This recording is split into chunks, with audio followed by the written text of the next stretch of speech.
성경 읽어주는 남자입니다.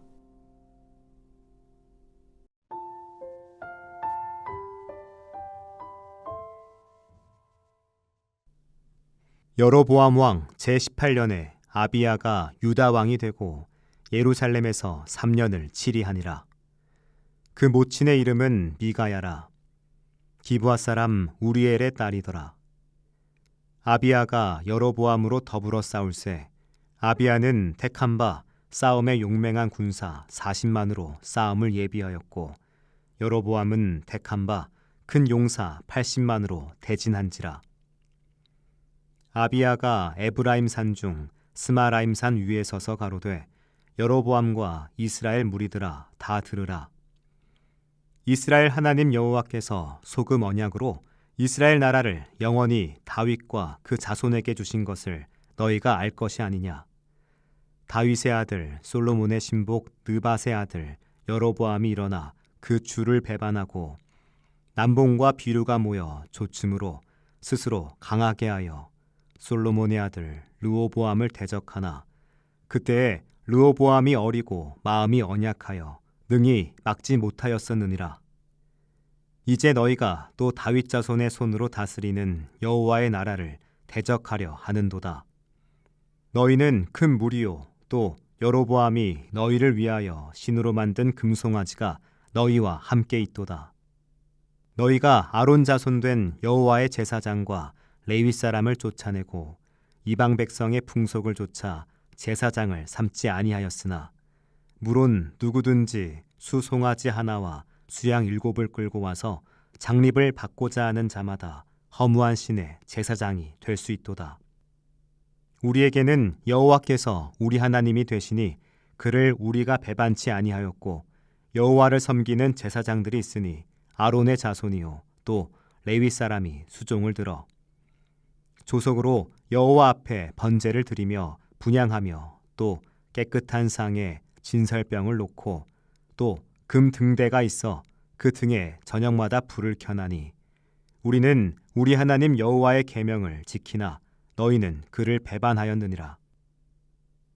하나님이 우리와 함께하사 우리의 머리가 되시고 그 제사장들도 우리와 함께하여 경고의 나팔을 불어 너희를 공격하느니라. 이스라엘 자손들아 너희 열조의 하나님 여호와와 싸우지 말라. 너희가 형통치 못하리라. 여로보암이 유다의 뒤를 불러 복병하였으므로 그 앞에는 이스라엘 사람이 있고 그 뒤에는 복병이 있는지라. 유다 사람이 돌이켜보고 자기 앞뒤의 적병을 인하여 여호와께 부르짖고 제사장은 나팔을 부니라.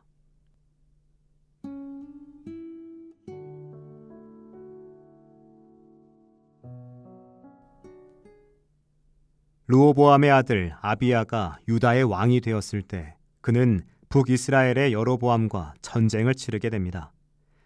이 전쟁은 영토 다툼이나 정치적 패권 싸움을 넘어 하나님 백성의 정체성을 건 대결이었죠. 아비야는 북이스라엘의 큰 군대를 앞에 두고 에브라임 산에서 여로보암과 그 백성을 향해 외칩니다.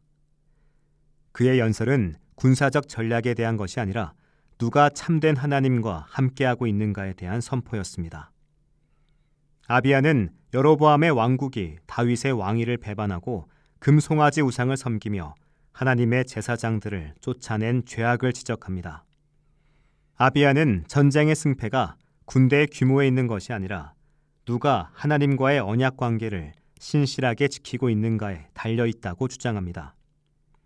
아비야는 북이스라엘의 타락한 예배와 대조적으로 유다는 여전히 하나님을 섬기는 제사장들과 레위인들이 있으며 매일 아침 저녁으로 번제를 드리며 규례를 지키고 있다고 강조하죠. 그의 말에는 유다가 참된 예배의 정통성을 유지하고 있다는 강한 자부심이 담겨 있습니다. 이 연설은 포로기 독자들에게 큰 의미를 주었을 겁니다. 그들은 조국이 무너진 상황 속에서 과거의 역사를 되돌아보며 참된 예배가 얼마나 중요했는지를 깨달았을 겁니다. 예배는 공동체의 정체성을 유지하고 하나님의 임재를 경험하는 신성한 통로입니다. 예배를 지키는 건 곧 하나님의 언약을 지키는 행위였습니다. 아비야의 외침은 절망적인 상황 속에서 하나님께 향하는 백성들의 간절한 기도로 이어집니다. 여로보암의 복병으로 앞뒤가 막힌 유다 백성은 하나님께 부르짖었고 제사장들은 나팔을 불며 전쟁의 나팔을 선포했습니다. 이 장면은 전쟁의 승리가 사람의 힘에 달려있는 것이 아니라 하나님의 개입에 달려있음을 극적으로 보여주죠.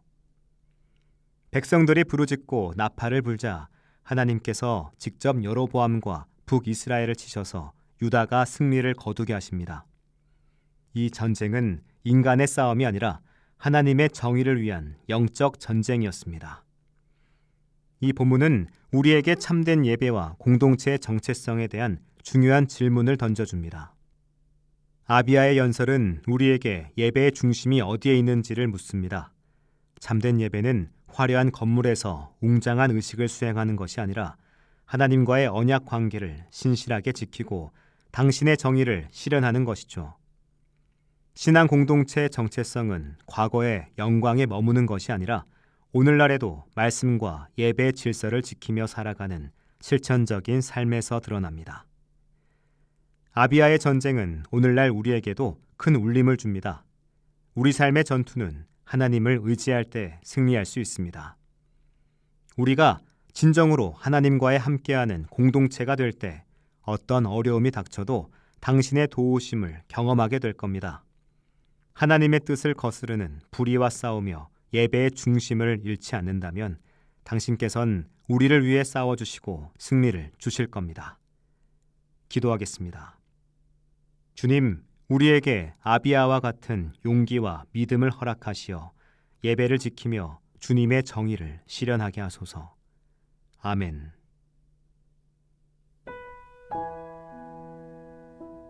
지금까지 묵상에 함께하는 교회 홍정한 목사, 내레이션 성경 읽어주는 남자였습니다.